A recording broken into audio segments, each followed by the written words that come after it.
আসসালামু আলাইকুম ওয়া রাহমাতুল্লাহি ওয়া বারাকাতুহু। ইন্নাল হামদালিল্লাহ ওয়াসসালাতু ওয়াসসালামু আলা রাসূলিল্লাহ ওয়া আলা আলিহি ওয়া আসহাবিহি আজমাইন, আম্মা বাদ। প্রিয় দর্শক শ্রোতা ভাই এবং বোনেরা, আপনারা যারা আপনাদের প্রিয় অনুষ্ঠান Q&A উইথ ইকরা দেখার জন্য টিভি সেটের সামনে অতি আগ্রহে বসে আছেন, সবাইকে জানাই আমাদের আজকের প্রোগ্রামের পক্ষ থেকে আন্তরিক শুভেচ্ছা এবং মোবারকবাদ। প্রিয় দর্শক শ্রোতা ভাই এবং বোনেরা, প্রতিদিনের ন্যায় আমাদের সাথে আজকেও আছেন জামিয়াতুল খায়ের আল ইসলামিয়া সিলেটের প্রতিষ্ঠাতা পরিচালক ও লন্ডন ইফতা কাউন্সিলের প্রধান, ব্রিটেনের বিশিষ্ট আলেমে দ্বীন মুফতি আব্দুল মুনতাকিম হাফিজাহুল্লাহ। আসসালামু আলাইকুম শেখ। ওয়ালাইকুম আসসালাম রাহমাতুল্লাহি ওয়া বারাকাতুহু। শেখ কেমন আছেন? আলহামদুলিল্লাহ, আলহামদুলিল্লাহ, শুকরিয়া। প্রিয় দর্শক শ্রোতা ভাই এবং বোনেরা, আমরা জানি আমাদের আজকের অতিথি আমরা বিভিন্ন সময় অনেক মিডিয়াতে দেখে থাকি, অনেক ব্যস্ত এবং অন্যান্য কাজে, সামাজিক, রাজনৈতিক অনেক কাজে আলহামদুলিল্লাহ ব্যস্ত, জীবনের প্রতিটা মুহূর্ত উম্মতের খেদমতে, উম্মতের ফায়দায়, কল্যাণে নিয়োজিত আলহামদুলিল্লাহ। তারই অনেক ব্যস্ততা থাকা সত্ত্বেও আজকে আমাদের সাথে যুক্ত হয়েছেন এবং আপনাদের প্রিয় অনুষ্ঠান Q&A উইথ ইকরা, আপনাদের অনুষ্ঠান, আপনাদের জীবন ঘনিষ্ঠ প্রশ্ন নিয়ে আপনারা এই প্রোগ্রামটি সাজিয়েছেন আলহামদুলিল্লাহ সুম্মা আলহামদুলিল্লাহ। আপনারা একজন প্রশ্ন করেন, আপনি তো উপকৃত হয়ে থাকেন আলহামদুলিল্লাহ, এবং আপনার এই প্রশ্নের দ্বারা উম্মার হাজার হাজার লক্ষ লক্ষ মানুষ উপকৃত হয়ে থাকেন মাশাআল্লাহ। তার এই ধারাবাহিকতায় আমরা আজকে চলে যাচ্ছি আমাদের অতিথির কাছে। এই যে বিষয়ভিত্তিক মওজু, যেটা আলোচনার বিষয়, আলোচনাতে যাব আর আপনাদেরকে আমন্ত্রণ জানাবো আপনাদের জীবন ঘনিষ্ঠ প্রশ্ন নিয়ে আপনি আসবেন ইনশাআল্লাহ। প্রশ্ন নিয়ে আসলে আমরা প্রশ্নের উত্তরের দিকে যাব, ততক্ষণ আমরা শায়েখের আলোচনা শুনবো। আমরা আলোচনার দিকে যাচ্ছি। আজকে আমাদের আলোচনার বিষয় হলো বর্তমান সময়ে আমাদের মুসলিম উম্মার ঐক্যের প্রয়োজনীয়তা। শায়েখ এই বিষয়ে বিস্তারিত তাত্ত্বিক আলোচনা করবেন ইনশাআল্লাহ। জাযাকুমুল্লাহু তাআলা খাইরান। শেখ মুনওয়ার হাসান না হুসাইন, মুনওয়ার হুসাইন সাহেব হাফিজাকুমুল্লাহু তাআলা ফি আফিয়াতিন তাম্মা ওয়া রিফাহিয়াতিন সাবিগা। আল্লাহ তাআলা আপনাকে জাযায়ে খায়ের দান করুন, উত্তম বিনিময় দান করুন। আলহামদুলিল্লাহি রাব্বিল আলামিন ওয়াস সালাতু ওয়াস সালামু আলা সাইয়্যিদিল মুরসালিন খাতামিন নাবিয়্যিন ইমামিল মুরসালিন নবিয়িনা ওয়া সাইয়্যিদিনা ওয়া ইমামিনা ওয়া কুদওয়াতিনা ওয়া মাওলানা মুহাম্মদ সাল্লাল্লাহু তাআলা আলাইহি ওয়া আলা আলিহি ওয়া আসহাবিহি ওয়া বারাকা ওয়া সাল্লাম। اللهم صل على سيدنا ومولانا محمد النبي الأمي وعلى آله وأصحابه وبارك وسلم تسليما. رب زدني علما، رب اشرح لي صدري ويسر لي أمري واحلل عقدة من لساني يفقه قولي. رب يسر ولا تعسر وتمم بالخير وبك نستعين. قال الله سبحانه وتعالى: إن هذه أمتكم أمة واحدة وأنا ربكم فاعبدون وتقطعوا أمرهم بينهم كل إلينا راجعون.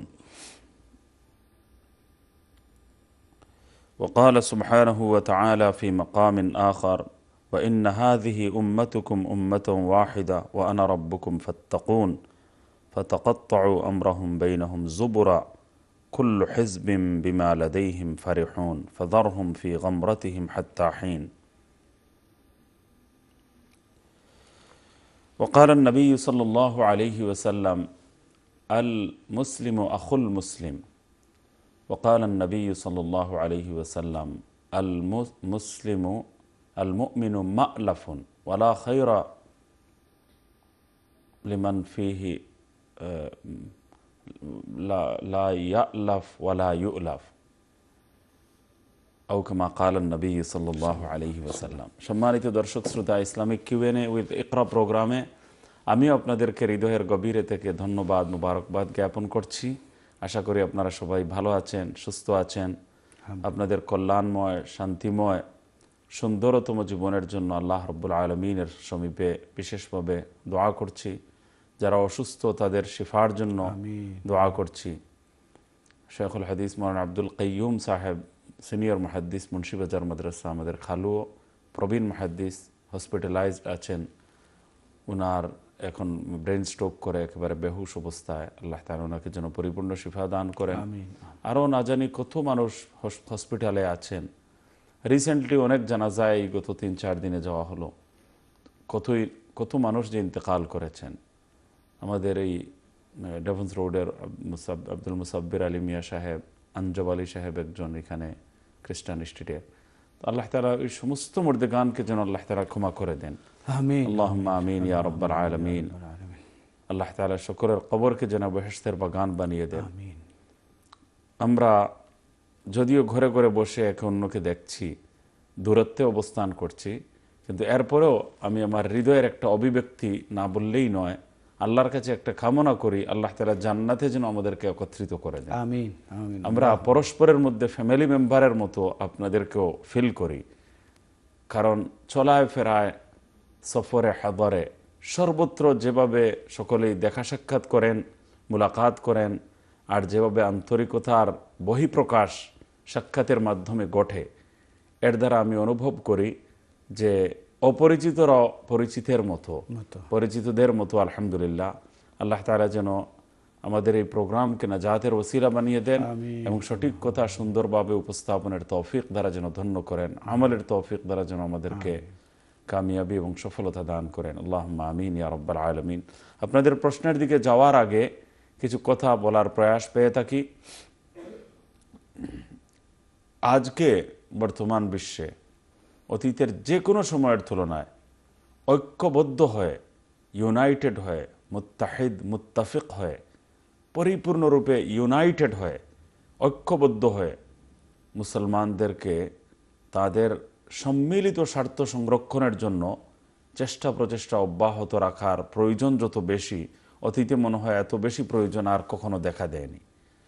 আর এই উম্মাহকে কত আয়াতের মধ্যে সুবহানাল্লাহ এই কথাটাই আমাদেরকে শিক্ষা দেওয়া হয়েছে, ওয়াতাসিমু বিহাবলিল্লাহি জামিআন ওয়া লা তাফাররাকু ইন্না হাযিহি উম্মাতুকুম উম্মাতান ওয়াহিদা। তো কত জায়গায় ঐক্যের গুরুত্ব এবং প্রয়োজন আমাদের সামনে তুলে ধরা হয়েছে। আল্লাহর নবী সাল্লাল্লাহু আলাইহি ওয়াসাল্লামের মাধ্যমে মানব জাতির মধ্যে যে ঐক্যের সেতুবন্ধন রচিত হয়েছে, যে ভালোবাসা এবং মহাব্বতের একটা সূত্র তৈরি হয়েছে, আল্লাহ তাআলা বলেছেন ফাসবাহতুম বিনিআমাতিহি ইখওয়ানা ওয়া কুনতুম আলা শাফা হুফরাতিম মিনান নার ফাসবাহতুম বিনিআমাতিহি ইখওয়ানা। একেবারে মানুষ জাহান্নামের দ্বার প্রান্তে পৌঁছে গিয়েছিল, একে অপরের সঙ্গে বিচ্ছিন্নতা চরমে পৌঁছে গিয়েছিল, লড়াই, যুদ্ধ বিগ্রহ, হত্যাযজ্ঞ, দুশ্মনী, শত্রুতা, এগুলো আমাদের একেবারে মজ্জাগত অভ্যাসে পরিণত হয়ে গিয়েছিল। আল্লাহ তাআলা বলছেন যে হযরত নবী করিম সাল্লাল্লাহু আলাইহি ওয়াসাল্লাম এর চেষ্টা প্রচেষ্টা, দ্বীন এবং ইসলামের মাধ্যমে যে ঐক্য এবং ভ্রাতৃত্ববোধ তৈরি হয়েছে, উখুওয়াত, আল মুসলিম ও আখুল মুসলিম, প্রত্যেক মুসলমান আরেক মুসলমানের ভাই, মুসলমানেরা পরস্পরের মধ্যে ভাই ভাই ভাই বোনের একটা গভীর সম্পর্ক, ব্লাড কানেকশনের মধ্যে এত মজবুত ঐক্য হতে পারে না ইমানের রিলেশনশিপের মাধ্যমে যে ঐক্য রয়েছে। কালিমা তাইয়্যিবা লা ইলাহা ইল্লাল্লাহু মুহাম্মাদুর রাসূলুল্লাহ যেই বিশ্বাসী, তো তাদের পারস্পরিক ঐক্য এবং ভালোবাসা ব্লাড কানেকশনের চেয়েও কোটি কোটি গুণ বেশি। দুনিয়ার পূর্বে হোক একজনের অবস্থান আর পশ্চিমে হোক আরেকজনের অবস্থান, যদি কালেমার বন্ধনে কেউ আবদ্ধ হয়, মুমিন মুসলমান হয়, তাহলে বলা হচ্ছে যে সবাই একে অন্যের মধ্যে ভাই ভাই।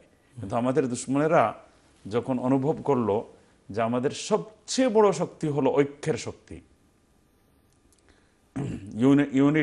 ইউনিটির শক্তি, তো এই ঐক্য এবং ইউনিটি, ইত্তেহাদ ও ইত্তেফাক, এই যে শক্তি, ইসলামী ভ্রাতৃত্ববোধ, এর যে শক্তি, এটাই হলো মুসলমানের সবচেয়ে বড় শক্তি। আর এর জন্য দেখেন আল্লাহ তাআলা কুদরতিভাবে একটা সিস্টেম করে দিয়েছেন।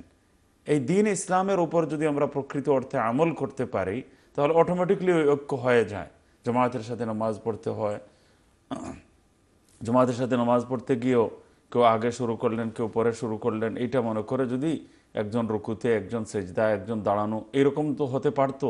কিন্তু না, শুরু করবেন একসঙ্গে, রুকুতে যাবেন একসঙ্গে, রুকু থেকে উঠবেন একসঙ্গে, কওমা একসঙ্গে, সেজদায় যাওয়াটা একসঙ্গে, সেজদায় অবস্থানটা একসঙ্গে, জলসা একসঙ্গে, সালাম ফেরানো একসঙ্গে। সুবহানাল্লাহিল আযীম। রোজা, ইফতার সবাইকে বলে দেয়া যেতে পারতো যে 15 ঘন্টা করে করে বা 12 ঘন্টা করে করে রোজা রেখে নিও। তো কেউ হয়তো 10টায় শুরু করতো, কেউ 12টায় শুরু করতো, কেউ রাত ঘুম দিত এই রোজা রেখে। তো যার যার ইচ্ছা মতো 12 ঘন্টা না খেয়ে থেকে যেত। তো এইভাবে রাখা হয়নি। তো আমাদের ইফতার একসঙ্গে, সাহরি একসঙ্গে, আমাদের রোজা খুলিও আমরা একসাথে, রোজা আরম্ভ করি একসাথে, এইভাবে ঈদ আমাদের একসাথে, মাস আমাদের একসাথে, কাবা সকলের এক, মদিনা এক, মক্কা এক, আল্লাহু আকবার। এইভাবে হজ আমাদের একসঙ্গে, ময়দানে আরাফাতে সম্মিলন, একত্রিত হওয়ার, বকুফে আরাফা একসাথে, বকুফে মুজদালিফা একসাথে।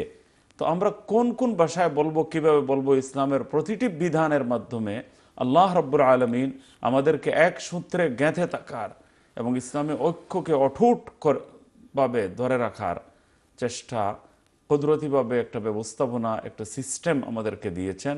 সবগুলো বিধিবিধানের মধ্যে আমরা ঐক্যবদ্ধ। আল্লাহু আকবার। আল্লামা ইকবালের ভাষায়, मनफात इस कौम की और नुकसान भी एक ही सबका नबी, एक ही सबका खुदा, काबा भी एक। পরে গিয়ে তিনি বলছেন, क्या बड़ी बात थी कि होते खुद भी वो एक। মানে যদি তারা নিজেরাও ঐক্যবদ্ধ হয়ে যেত, কাবাও এক, আল্লাহ এক, নবীও এক, সব কিছু এক, কোরআনও এক, তো তারাও যদি এক হয়ে যেত তাহলে কত বড় কথা। আজকে আমাদের সবচেয়ে বড় যে দুর্বলতা, সেটা হলো শাখাগত বিচ্ছিন্নতাকে কেন্দ্র করে আমরা একেবারে টুকরো টুকরো হয়ে গেছি।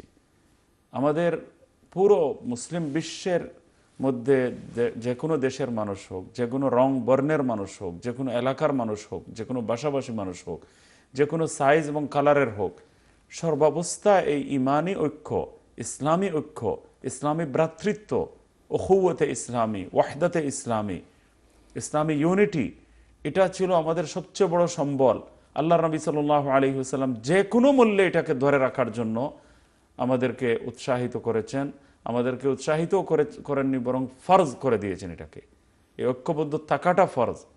একটা উদাহরণ দিই শুধু আপনাদের সামনে, অনেকগুলো উদাহরণ দেয়া যেতে পারে, কোথাও অনেক।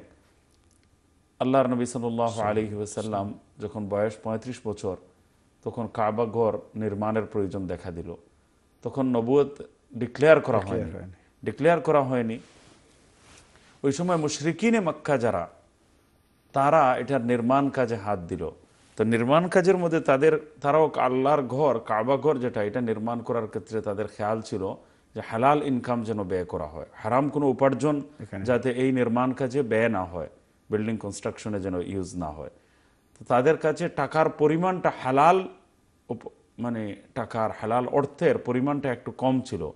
এজন্য একটা ছোট্ট অংশ তারা বাদ দিয়ে দিল, যে পুরোটা কমপ্লিট করতে হলে হালাল মানি দিয়ে, হালাল অর্থ দিয়ে, হালাল সম্পদ দিয়ে এই পুরো কাবা শরীফের যে ঘর, এটা কমপ্লিট হয় না। তো এই জন্য হাতিমকে বাদ দিয়ে দেওয়া হলো। হাতিমের যে অংশ এখনো বাইরে রয়ে গেছে। তো আল্লাহর নবী সাল্লাল্লাহু আলাইহি ওয়াসাল্লাম আম্মাজান হযরত আয়েশা সিদ্দিকা রাদিয়াল্লাহু তাআলা আনহা, আয়েশা সিদ্দিকা রাদিয়াল্লাহু তাআলা আনহা উম্মত জননী, আল্লাহর নবীর পবিত্রাত্মা স্ত্রী, মানে উম্মুল মুমিনিন, আজওয়াজে মুতাহহারাতের মধ্যে শ্রেষ্ঠতম পার্সোনালিটি। তাকে নবীজি বলছেন, আল্লাহর নবী সাল্লাল্লাহু আলাইহি ওয়াসাল্লাম বলছেন, হে আয়েশা, তোমার গোত্র, তোমার জাতি যদি এখনো নবদীক্ষিত মুসলিম না হতো, আর তাদের মধ্যে কনফিউশনের ভয় যদি না থাকতো, তাহলে আমি কাবাকে, আমার মন চায় পুরো কাবা আগে যেটা ছিল ওইটা কমপ্লিট করে কাবা ঘরটা আমি নির্মাণ করে দিই। এটা তো ইনকমপ্লিট, একটু অংশ বাইরে রয়ে গেছে। কিন্তু তোমার কওম যেহেতু, তোমার জাতি যেহেতু এখনো নতুন নতুন ইসলাম গ্রহণ করেছে, তখন নতুন আরেকটা কনফিউশন, আরেকটা কোলাহল, আরেকটা বিব্রতকর অবস্থা, যে আরে কাবা একরকম ছিল, এটা চেঞ্জ হয়ে গেছে। এই যে উপস্থিত সময় একটা হুলস্থুল শুরু হবে, এটার ব্যাখ্যা দিতে গিয়ে যে মুসলমানদের মধ্যে একটা অনৈক্যের ভাব চলে আসবে, এটাকে আল্লাহর নবী সাল্লাল্লাহু আলাইহি ওয়াসাল্লাম সহ্য করেননি। অনৈক্যের এই সামান্যতম, নবীজি হলেন সাহেবে শরিয়ত, যা বলবেন সেটাই শরীয়ত, যা বলবেন সেটাই আল্লাহর কথা। মা ইয়ানতিকু আনিল হাওয়া ইন হুয়া ইল্লা ওয়াহয়ুন ইউহা। নবীজি বলে দিলে মানে অনৈক্যের সকল পথ বন্ধ হয়ে যায়। আর উম্মাহর মধ্যে ঐক্য তৈরির জন্য নবীর মুখের কথার চেয়ে বড় অথরিটি আর কিছুই হতে পারে না। কিন্তু এরপরেও অনেক মানুষ নতুন মুসলমান হয়েছে, তারা বলবে আরে কাবাগর চেঞ্জ হয়ে গেল কেন? এটা জানতে জানতে উপস্থিত সময়ের মধ্যে যে একটা কৌতূহল সৃষ্টি হবে, বা এর কারণে যে একটা বিভিন্ন মানুষের মধ্যে একটা বিব্রতকর অবস্থার তৈরি হবে, পরিস্থিতি যে একটু ঘোলাটে হয়ে যাবে, আর এর দ্বারা যে ইসলামী ঐক্য কিছু দিনের জন্য হলেও যে বিনষ্ট হওয়ার সম্ভাবনা রয়েছে, এই ঐক্য বিনষ্টকারী কোনো একটা পদক্ষেপকে আল্লাহর নবী সহ্য করেননি। কাবা শরীফের পূর্ণ নির্মাণ কাজকে স্তব্ধ করে দিয়ে পরবর্তীতেও পূর্বের ন্যায় কাবা শরীফের এই যে স্ট্রাকচার আর এটার যে অবয়ব যেটা, সেটাকে বহাল রেখেছেন। সেটা এই জন্য রেখেছেন যাতে উম্মাহর মধ্যে অনৈক্যের কোনো সামান্যতম সূত্রপাতও যেন না হয়। দেখেন, ওয়াহির মাধ্যমে সরাসরি কে কে মুনাফিক নবীজি একেবারে 100% জানেন, কিন্তু মানে আল্লাহ নবীর প্রাইভেট সেক্রেটারি হযরত হুযায়ফা ইবনুল ইয়ামান রাদিয়াল্লাহু আনহুকে এই মুনাফিকদের লিস্ট দিয়ে দিয়েছেন। কলারকে আমরা যুক্ত করে জি, নিতে দিন অনুমতি দেন। জি, সম্মানিত কলার, আসসালামু আলাইকুম ওয়া রাহমাতুল্লাহ। ওয়া আলাইকুম আসসালাম ওয়া রাহমাতুল্লাহ। ভাইজান, আপনি কেমন আছেন? জি, ভালো আছি আলহামদুলিল্লাহ। আপনারা ভালো আছেন? আলহামদুলিল্লাহ। প্রশ্নটা আমার একটা প্রশ্ন, আমি জানি না আপনারা কিলা দরিয়া নিবা, আমি প্রশ্নটা করিয়া হারি, অন্যায় কিন্তু একটু যে করবা। আপনারা যে অংশটা দিয়েছেন যে মুসলিম ঐক্যর ব্যাপার যেটা, জি, আমরা কোরআন এক, নবী এক, বা আমরা মেইন যে পাঁচটা স্তম্ভ আওটা এক, কিন্তু আজকাল বর্তমান সময়ে দেখা যায় যে মুসলমানদের মাঝে অর্থ বিভেদ লাগিয়া আছে, যা একমাত্র বাংলাদেশে গেলে দেখা যায় বাংলাদেশের আলিম হলর বা বিভিন্ন আলিম হলর যে 10 জন আলিম এখানে বইয়া একমত হইতে পারেন না, তাই বিভিন্ন জনের বিভিন্ন মত, কিন্তু অন্যান্য ধর্মের মানুষ এক হইতে পারে 10 জন না 20 জন, তারা কোনো ফিতনা ফসাদ থাকে না। আমরা আলিম, আপনার প্রশ্নটা কি আসল ভাই? জাযাকাল্লাহ। আমরা কুরআন, আমার আপনার প্রশ্নটা করুকা। জাযাকাল্লাহ। আপনি আবার আসবেন ইনশাআল্লাহ আপনার এই সুন্দর প্রশ্ন নিয়ে। জি শেখ, আমরা ছোট্ট একটি বিরতিতে যেতে হচ্ছে। বিরতির পর আমরা এসে এই বিষয়ে আলোচনা করবো এবং আপনার কাছ থেকে সুন্দর আলোচনা শুনবো। প্রিয় দর্শক শ্রোতা ভাই এবং বোনেরা, আপনারা দেখতেছেন আপনাদের প্রিয় অনুষ্ঠান ইসলামিক Q&A উইথ ইকরা। আমরা ছোট্ট একটি বিরতিতে যাচ্ছি, ততক্ষণ আপনারা আমাদের সাথে থাকুন। বিরতির পর আপনাদের সাথে আবারও যুক্ত হব ইনশাআল্লাহ।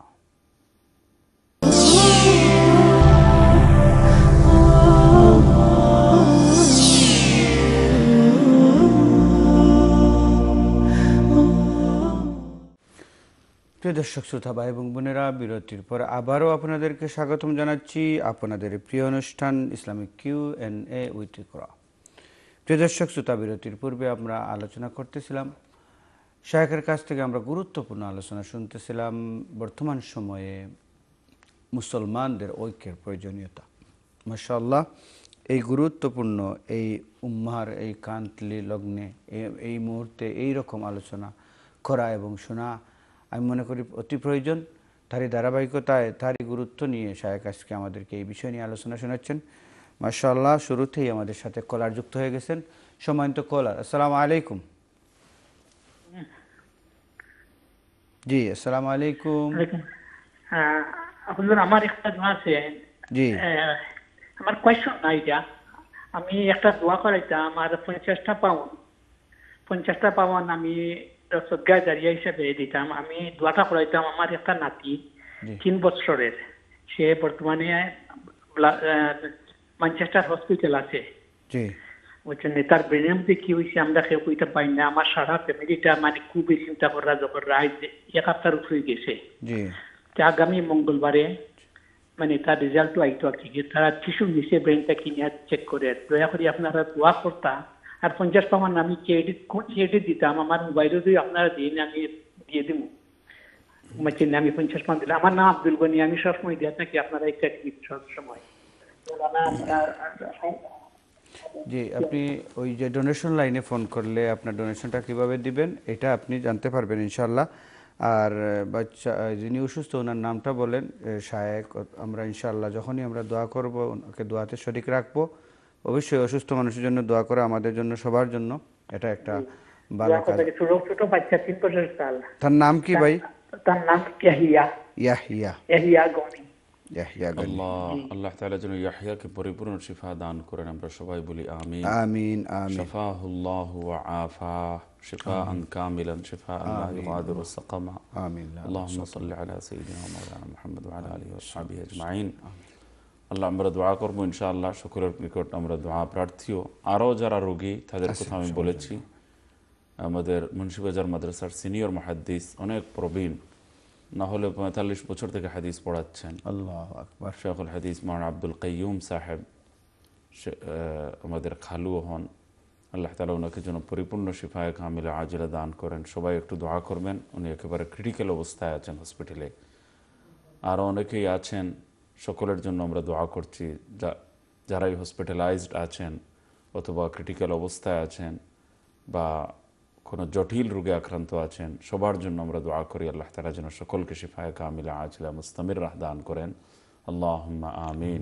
আল্লাহুম্মা শফিনা ওয়াশফি মারদানা শিফাআন কামিলা শিফাআন লা ইউগাদিরু সাকামা। ওয়াসাল্লাল্লাহু আলা খায়রি খালকিহি মুহাম্মাদিন ওয়া আলা আলিহি ওয়া আসহাবিহি আজমাইন। আমিন। মাশাআল্লাহ। তো একটা প্রশ্ন তিনি করেছিলেন যে এত এক কোরআন, এত ইখতিলাফ কেন?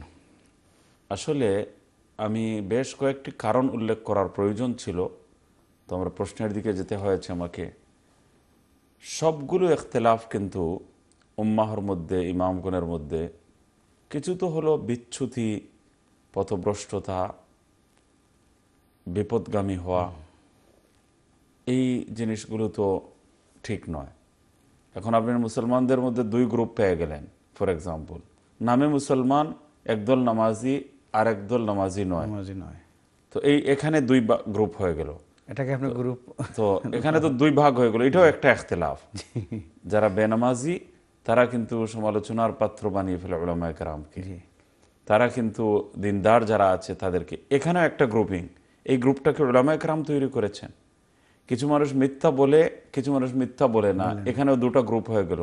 এটাকে উলামায়ে কেরাম এই গ্রুপটা তৈরি করেছেন, এই বিভেদটাকে উলামায়ে কেরাম তৈরি করেছেন। কিছু মানুষ মসজিদ মাদ্রাসার এই পুরো নেটওয়ার্কের বিরুদ্ধে আবার নামদারি মুসলমান।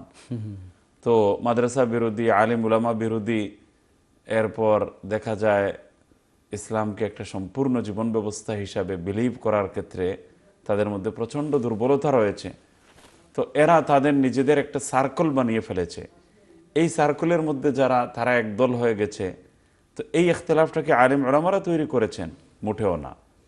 এরপর আপনি দেখবেন 85% মাসআলা মাসাইলের মধ্যে কোথাও কোনো ইখতিলাফ, লড়াই ঝগড়া, দ্বন্দ্ব নেই, সবাই ঐক্যমত।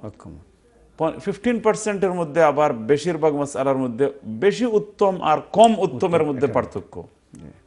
আর মুষ্টিমে কয়েকটা মাসআলার মধ্যে জায়েজ না জায়েজের ইখতিলাফ।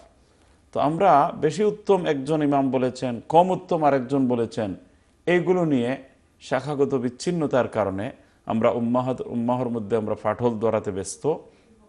এগুলো মোটেও কাম্য হতে পারে না।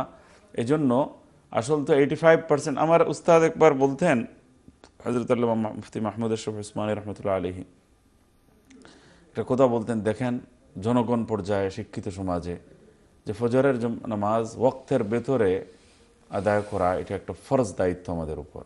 এর মধ্যে বলুন কোন ইমামের ইখতিলাফ রয়েছে, কোন দলের মতো পার্থক্য রয়েছে, কোনো গ্রুপ কি এর উপর? তাহলে আপনি কেন 8টার সময় উঠেন আর উঠে ইংলিশ পত্রিকা আপনার চোখের সামনে থাকে? ওই সময় প্রিন্ট মিডিয়ার যুগ ছিল। আপনি কেন নামাজ পড়লেন না? আপনি উঠে নামাজ না পড়ে কেন চা পান করলেন সকালে? তো এটার মধ্যে মিথ্যা বলা কোন জায়গায় জায়েজ? কোনো দলের কি এখানে ইখতিলাফ আছে? ধোঁকা দেয়া হারাম, এই ব্যাপারে কি কারো কোনো দ্বিমত আছে? কোনো আলিমদের মধ্যে কোনো গ্রুপিং আছে? তাহলে আপনি ধোঁকা দেন কেন? মিথ্যা বলেন কেন?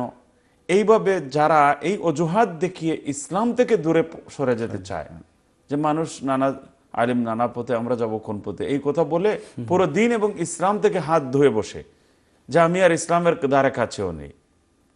অনেক মানুষ আছে যে ইসলামের উপর আমল করে না, দ্বীনের উপর আমল করে না, ফরজ ওয়াজিব আদায় করে না, বলে এই মেসা বহল কত ফতে কতজন খার কথা ইদা হুনতা ইদা ফালাও মেসা বহল এক না কিতা ইসলামের উপর আমল করে, নাউজুবিল্লাহ। এই ধরনের কথা বলে অনেক মানুষ ইসলাম থেকে দূরে সরে যায়।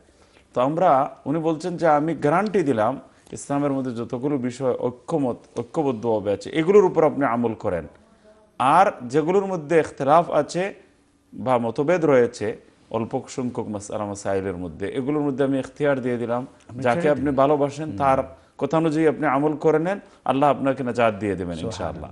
তো বিষয় তো আর এখানে আপত্তি থাকলো না। তো সাধারণ মানুষ এই ব্যাপারে খুব বেশি পেরেশান, কিন্তু পুরো দিনের উপর আমল করার ক্ষেত্রে দেখা যায় উদাসীন এবং গাফিলতি রয়েছে। কিন্তু রিয়ালিটি হলো যে এই ইমামগণের মধ্যে অল্প সংখ্যক মাসআলার মধ্যে যে ইখতিলাফ হয়, এটা অনেক সময় হক এবং বাতিলের মাঝখানে ইখতিলাফ নয়, হক এবং বাতিলের মধ্যখানে ইখতিলাফ নয়, এটাকে প্রথমভাবে বলা হয়েছে ইখতিলাফু তাআদ্দুদিস সুন্নাহ। ধরেন একটা আমলের, নামাজের মধ্যে একটা আমল আছে, এই আমলের কয়েকটা পদ্ধতি আল্লাহর নবী সাল্লাল্লাহু আলাইহি ওয়াসাল্লাম থেকে বর্ণিত রয়েছে। নবীজি এই আমলটা এইভাবেও করেছেন, এইভাবেও করেছেন, এইভাবেও করেছেন, তিনভাবে করেছেন। এখন তিনটা পদ্ধতি জায়েজ, তিনটা পদ্ধতি সম্পূর্ণরূপে প্রমাণিত, সুন্নাহ দ্বারা প্রমাণিত। তো এটা ইখতিলাফ বাইনাল হক ওয়াল বাতিল নয়, হক এবং বাতিলের মধ্যখানে ইখতিলাফ নয়, এটা হলো একই আমলের কয়েকটা সুন্নাহ সম্মত পদ্ধতির মধ্যে পদ্ধতিগত ইখতিলাফ। এখন কোন ইমাম, মাযহাবের ইমাম যিনি ইজতিহাদের শর্ত যার মধ্যে পরিপূর্ণরূপে উপস্থিত রয়েছে, মুজতাহিদ পর্যায়ের ইমাম যিনি ইজতিহাদের যোগ্যতায় পুরোপুরি রূপে বলিয়ান, 15টি জ্ঞানে 100% পারদর্শী হলে পরে একজন মানুষ ইজতিহাদের যোগ্যতা তার মধ্যে থাকতে পারে, তাও আবার এটার সকলের কাছে উনি মুজতাহিদ হিসাবে গ্রহণযোগ্যতা লাভ করতে হবে, দাবি করলেই হয় না। আজকালকে তো ইন্টারনেটে কয়েকটা হাদিস দেখে নিলাম, সবগুলো হাদিস এবং কোরআনের আয়াত সব মিলিয়ে এই ব্যাপারে যাবতীয় জ্ঞানে পারদর্শী না হয়েও নিজেরাই আপনার সমাধান দিতে ব্যস্ত, এই জ্ঞান দ্বারা কাজ হবে না। ইমাম আবু ইউসুফ রহমতুল্লাহ আলাইহি, ইমাম আবু হানিফা রহমতুল্লাহ আলাইহির কাছে যে তিনি জ্ঞান অর্জন করেছেন, তো 30 বছর একাধারে জ্ঞান অর্জন করেছেন। সুবহানাল্লাহ। তো 30 বছর, আল্লাহু আকবার, 30 বছর বলেছেন ইমাম, মানে 17 বছর তো ফুল টাইম অবস্থান করেছেন, দিন রাত 24 ঘন্টা। আর 30 বছর পর্যন্ত ফজরের নামাজ ইমাম আবু হানিফার সাথে পড়েছেন, যাতে ফজরের পরে ওনার যে দার্সের সবকের যে ক্লাস হতো এটা যেন মিস না হয়। তো আপনি চিন্তা করেন, ওনাদের মতো ব্যক্তিত্ব পুরো জীবন ইসলামের জন্য কোরআন হাদিস শিক্ষার মধ্যে ব্যয় করা সত্ত্বেও ওনারা 30 বছর অতিবাহিত করছেন উস্তাদের নিকট সান্নিধ্যে অবস্থান করে। আর আমরা এখন অল্প কয়েকটি হাদিস শুনে নিয়ে আর লোকের আরেকজন ইমামকে মেনে নিয়ে আমরা বড় বড় মাযহাবের ইমামগণের বিরুদ্ধে বিশুদ্ধাগার করতেও কোনটা বোধ করি না। আর আয়াযু বিল্লাহিল আলিয়্যিল আযীম, এটা খুবই দুঃখজনক একটা প্রবণতা। এই প্রবণতা থেকে বেরিয়ে আসতে হবে, এইভাবে বললে হয় না। তো অনেক সময় আমাদের জানা নেই যে একই আমলের আল্লাহর নবী থেকে সাল্লাল্লাহু আলাইহি ওয়াসাল্লাম সরাসরি কয়েকটি আমল বর্ণিত রয়েছে, একই আমলের 3টা পন্থা হয়তো আছে। তো 3টা পন্থার মধ্যে 3টাই জায়েজ। 3টা পদ্ধতি একসঙ্গে ধারণ করা, একসঙ্গে অবলম্বন করা যেহেতু সম্ভব নয়, তো ইমামগণের মধ্যে দলিলের আলোকে, প্রমাণের আলোকে দলিল ভিত্তিক ইখতিলাফ হয়েছে এবং দলিলের আলোকে বলেছেন এটাও জায়েজ, এটাও জায়েজ, এটাও জায়েজ। কিন্তু এই 3টার মধ্যে বিভিন্ন কারণে, বিভিন্ন প্রসঙ্গ থাকার কারণে, বিভিন্ন দলিল থাকার কারণে একটা পদ্ধতি আমার দৃষ্টিতে বেশি উত্তম, আরেক ইমাম বলেছেন আমার দৃষ্টিতে আরেকটা পদ্ধতি বেশি উত্তম। 3টাই প্রমাণিত, সকল ইমাম মানেন এই 3টাই জায়েজ, যে কোনোটা অবলম্বন করলে নামাজ জায়েজ হয়ে যাবে, সঠিক হবে। কিন্তু এক ইমাম ইজতেহাদের আলোকে, দলিলের ভিত্তিতে, প্রমাণের আলোকে নিজে ইজতেহাদ করে এবং গবেষণা করে, রিসার্চ করে, বিভিন্ন দলিলের আলোকে তিনি ভাবছেন যে এই 3টা পদ্ধতি জায়েজ, কিন্তু একটা পদ্ধতি বেশি উত্তম হবে। আরেকজন বলছেন না, আমার তাহকিক, গবেষণা, রিসার্চের দ্বারা আমি বুঝতে সক্ষম হয়েছি যে এই দ্বিতীয় পদ্ধতি বেশি উত্তম। আরেকজন হয়তো বলেছেন বেশি উত্তম তৃতীয় পদ্ধতি, অবশ্য বাকি সবগুলো জায়েজ। তো তো এই যে ইখতিলাফ, এটাকে হক এবং বাতিলের মধ্যে ইখতিলাফ বলা যায় না, সত্য এবং মিথ্যার মধ্যে দ্বন্দ্ব বলা যায় না। এটা হলো ইখতিলাফু তাআদ্দুদি সুন্নাহ। একই আমলের কয়েকটি সুন্নাহ সম্মত প্রামাণ্য সুন্নার মধ্যে কয়েকটি পদ্ধতি, সুন্নাহ সম্মত পদ্ধতি, যে কয়েকটি পদ্ধতি প্রমাণিত রয়েছে, এই কয়েকটি পদ্ধতির মধ্যে কোনো একটি বেশি উত্তম হওয়ার ক্ষেত্রে একজন আরেকজনের মধ্যে ইখতিলাফ। তো এটা হলো সুন্নাতের ভিন্নতার কারণে এই ইখতিলাফটা দেখা দিয়েছে। একই আমলের সুন্নাহসম্মত পদ্ধতির মধ্যে যে ভিন্নতা রয়েছে, এই ভিন্নতার কারণে একটা ইখতিলাফ এবং মতভেদ সৃষ্টি হয়েছে। এটা হক এবং বাতিলের মধ্যখানে ইখতিলাফ নয়। এটা নিয়ে এত বেশি টেনশনের মধ্যে পড়ার কোনো দরকার নেই। মতভেদ থাকতেই পারে। আপনি বাসার মধ্যে এই বাথরুম কোন সাইডে দেবেন, 3 ভাইয়ের 3টা মতামত থাকতে পারে, 3জনই সঠিক বলতে পারেন যে ওনার দৃষ্টিতে এই কর্নারে দিলে ভালো হয়, আরেকজনের দৃষ্টিতে এখানে মধ্যখানে দিলে ভালো হয়, আরেকজনের দৃষ্টিতে অন্য কর্নারে দিলে ভালো হয়। 3জনের কাছেই যদি যুক্তি থাকে, দলিল থাকে, প্রমাণ থাকে, তাহলে কাউকে আপনি রিজেক্ট করতে পারবেন না। বলবেন সকলের কথার মধ্যে যুক্তি আছে, এবং একজন ভাবছেন যে এই কর্নারে দিলে ভালো, বেশি উত্তম হবে, আরেকজন বলছেন আরেক কর্নারে যদি টয়লেট বাথরুম স্থাপন করা হয় এটা বেশি উত্তম হবে। তো এইভাবে ইখতিলাফ 3 ভাইয়ের মধ্যে, একটা ঘরের মধ্যে 3টা মতামত থাকতে পারে। একটা জায়গায় বিয়ে শাদীর আলাপ হয়, তো 3টা জায়গা আপনার সামনে আছে। তো এক ভাই বলছেন যে না, আমার দৃষ্টিতে অমুক জায়গাটা ভালো, চাচা বলছেন ওই জায়গাটা আমার দৃষ্টিতে ভালো, কনের মামা বলছেন যে না, আমার দৃষ্টিতে মনে হচ্ছে ওই জায়গাটা ভালো।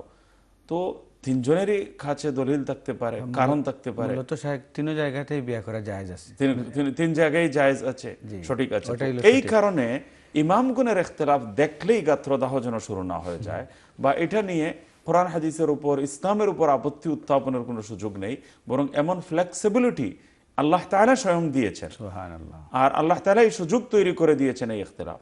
কোনো সময় হয় কি যে ইখতিলাফ সৃষ্টি হয়েছে কোরআন হাদিসের মধ্যে, বাধ্যত একটা আয়াত আগে ছিল একটা বিধান, পরে আরেকটা বিধান, তো নাসিখ মনসুখের কারণে ইখতিলাফ হয়েছে, এটা জানতে হবে। তো একটা পরবর্তী আয়াত পূর্ববর্তী আয়াতকে রহিত করে দিয়েছে, তো পরবর্তীটা ফাইনাল হয়েছে, পূর্ববর্তীটা রহিত হয়ে গেছে। তো এইভাবে এই কারণে দলিলের মধ্যে ইখতিলাফ দেখা দিয়েছে।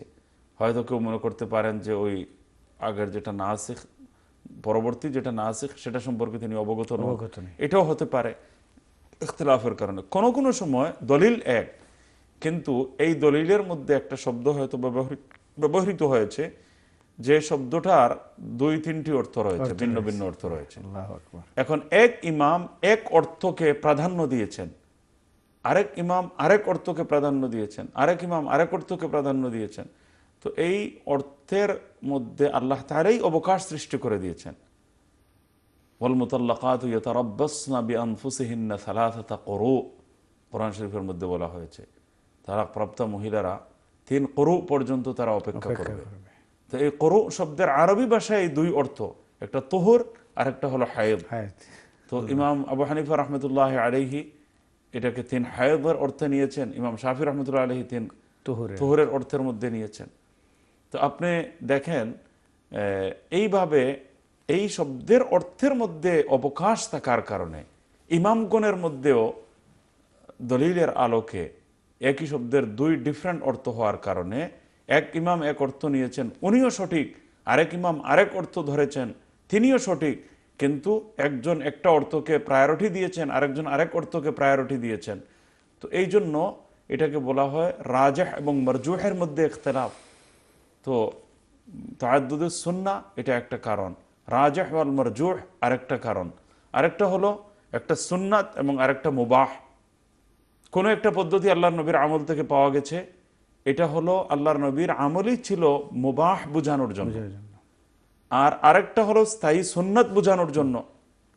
তো স্থায়ী সুন্নাত বোঝানোর জন্য একটা দলিল, আর অন্য দলিল হলো নবীজির এই আমলটা উম্মতের জন্য স্থায়ী সুন্নাত বোঝানোর জন্য নয়, বরং অসুবিধাগত কারণে, মাযুরের কারণে এটা জায়েজ আছে। যেমন প্রিয় নবী সাল্লাল্লাহু আলাইহি ওয়াসাল্লাম দাঁড়িয়েও পানি পান করেছেন, কিন্তু এটা উম্মতের জন্য নিয়মিত সুন্নাত নয়, স্থায়ী সুন্নাত নয়। সব সময় আমরা দাঁড়িয়ে পান করব এই দলিলকে সামনে রেখে, এটা হতে পারে না। বরং দলিল এটা উম্মতের জন্য নয়। তো আসলে সুন্নাত নির্ণয় করার বিষয়টিও আমরা জানি না, বুঝি না। যা পেলাম হাদিসে বললাম এটা তো আল্লাহ নবীর হাদিস থেকে প্রমাণিত। এটা উম্মতের জন্য সুন্নাত কি না সেটা নির্ধারণ করবেন ফুকাহায়ে কেরাম, আইম্মায়ে মুজতাহিদিন, মুজতাহিদ ইমামগণ ফলো এটা নির্ধারণ করবেন যে উম্মতের জন্য এটা এমন হতে পারে, সহিহ হাদিস দ্বারা প্রমাণিত একটা আমল থাকতে পারে, কিন্তু উম্মতের জন্য এটা স্থায়ী সুন্নাত হিসাবে বিবেচিত নয়, উম্মতের জন্য এটা স্থায়ী বিধান নয়, উম্মতের জন্য এটা পালনীয় সুন্নাত হিসাবে ধার্যকৃত নয়। ফর এক্সাম্পল, একটা উদাহরণ আমরা দিতে পারি। আল্লাহ নবী সাল্লাল্লাহু আলাইহি ওয়াসাল্লাম কখনো তো বাংলায় কথা বলেননি, সব সময় কথা বলেছেন আরবিতে, এবং স্থায়ী আমল ছিল, পার্মানেন্ট আমল ছিল। কখনো অন্য ভাষায় কথা বলার অভ্যাস ছিল না। অবশ্য তিনি জীবজন্তুর ভাষাও বুঝতেন, এটা নবীজির মুআজিজা, আল্লাহ নবীর মুআজিজা এটা। অন্যদের ভাষাও তিনি অনুধাবন করতেন, অনুভব করতেন, বুঝতেন। এই ব্যাপারে কিছু বর্ণনা পাওয়া যায়। কিন্তু নিয়মিত কথা বলেছেন তিনি আরবি ভাষায়। এবারে আমাকে বলুন, এই নবীজি যেহেতু নিয়মিত আরবি ভাষায় কথা বলেছেন, কোন আলিম, কোন ইমাম, কোন ইসলামিক স্কলার কোনদিন কি কেউ বলেছেন যে আরবিতে কথা বলা আমাদের জন্য সুন্নাত?